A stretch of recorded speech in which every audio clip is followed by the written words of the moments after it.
साथियों, उत्तर प्रदेश के देवरिया जिले से एक मामला बेहद चौंकाने वाला हम सबके बीच आया, जहां एक 7वीं कक्षा में पढ़ने वाला एक छात्र, जिसे मोमोज खाने की ऐसी लत लगी कि उसने अपने घर के 85 लाख रुपए के लगभग सोने चांदी के जो गहने थे, वो मोमोज संचालक को देकर और रोजाना उसके यहाँ से मोमोज खाता था।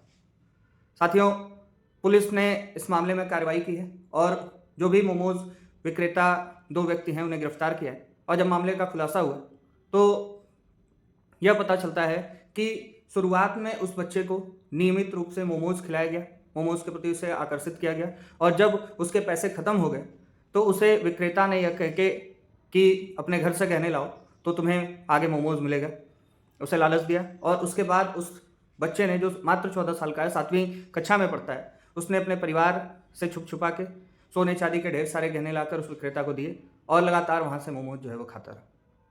यह घटना देवरिया के रामपुर कारखाना क्षेत्र की है और सच में बेहद चौंकाने वाली। एक बच्चे की मासूमियत का किस तरीके से समाज फ़ायदा उठा सकता है।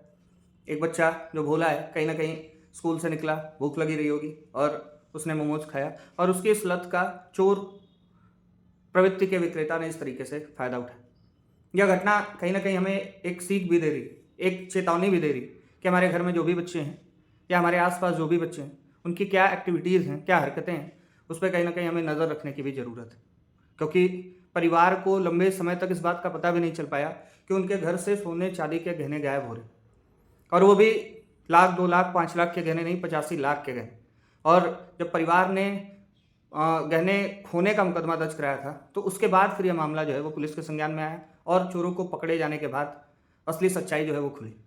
तो कहीं ना कहीं यह एक चेतावनी है कि हमारा समाज जो है उसमें किस तरीके के लोग घूम रहे हैं, किस तरीके के धूर्त लोग घूम रहे हैं, जो छोटे बच्चे तक को अपना शिकार बनाने से बाज नहीं आ रहे, किसी की मासूमियत का फ़ायदा उठाने से बाज नहीं आ रहे, किसी का बचपना जो है उसका फ़ायदा उठाने से बाज नहीं आ रहे हैं। तो कहीं ना कहीं यह घटना गंभीर है। एक मजाकिया घटना हमें एक बार सुनने पे लग सकती, लेकिन इस मामले की गंभीरता को समझना जरूरी है। अपने परिवार में जो भी बच्चे हैं उनकी हरकतों का आप ज़रूर ध्यान रखें, क्योंकि हो सकता है कि घर के बाहर वो किसी शिकंजे में फंसे हुए हों।